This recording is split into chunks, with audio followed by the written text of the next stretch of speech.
La parole est à monsieur Pierre-Yves Le Borgne. Merci, Monsieur le Président. Ma question s'adresse au ministre de l'Économie, de l'Industrie et du Numérique. Monsieur le ministre, j'ai eu l'occasion le mois passé de vous accueillir à Hanovre, dans ma circonscription, où se tenait le plus grand salon de la technologie industrielle du monde. Nous y avons rencontré notamment des représentants d'entreprises allemandes de taille intermédiaire, le fameux Mittelstand, intéressés par des investissements sur le marché français ou bien déjà présentes dans notre pays. Je connais bien ces entreprises, souvent familiales, transmises sur plusieurs générations qui font la force de l'industrie allemande, la qualité de ses produits et une large part de son succès à l'exportation. Ces entreprises portent une vision de long terme. Elles irriguent les territoires où elles ont été créées et jouent un rôle majeur pour la croissance et pour l'emploi. Malheureusement, en France, il n'existe pas d'équivalent du Mittelstand. Notre pays ne compte que 4 600 entreprises de taille intermédiaire contre 12 000 en Allemagne. C'est une faiblesse de notre tissu industriel à laquelle il convient que nous nous attaquions. Je souhaite attirer votre attention sur les questions de transmission et de financement. La poursuite du développement d'une entreprise dépend éminemment de la réussite de la transmission. Or, le taux de transmission en France est faible, notamment pour des raisons fiscales. Que faire pour réduire la fiscalité sur la transmission de parts d'entreprise et en améliorer la lisibilité? Ne faudrait-il pas aller vers une exonération en retour de la détention à long terme de titres sociaux, comme cela se pratique en Allemagne, mais également en Grande-Bretagne et en Italie? Sur le financement, qu'est-il possible de faire pour alléger les charges frappant le cycle de production afin de soutenir la capacité d'investissement?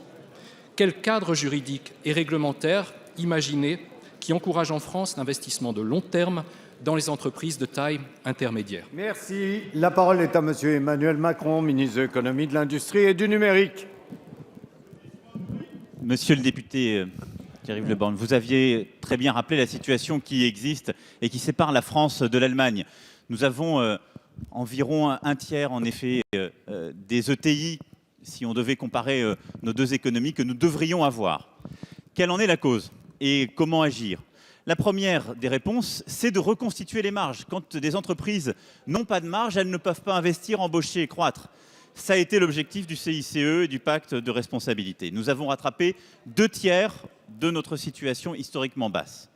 La deuxième priorité, c'est de se positionner sur les marchés moyens haut de gamme qui permettent justement de créer de la valeur ajoutée, de croître. C'est ça la force du modèle allemand avant tout. C'est ce qui est au cœur justement de cette nouvelle France industrielle et en particulier de l'industrie du futur. Pour cela, nous avons mis la priorité sur l'investissement productif, en concentrant les moyens de la Banque publique d'investissement, en concentrant nos interventions sur cette montée en gamme dans nos secteurs prioritaires.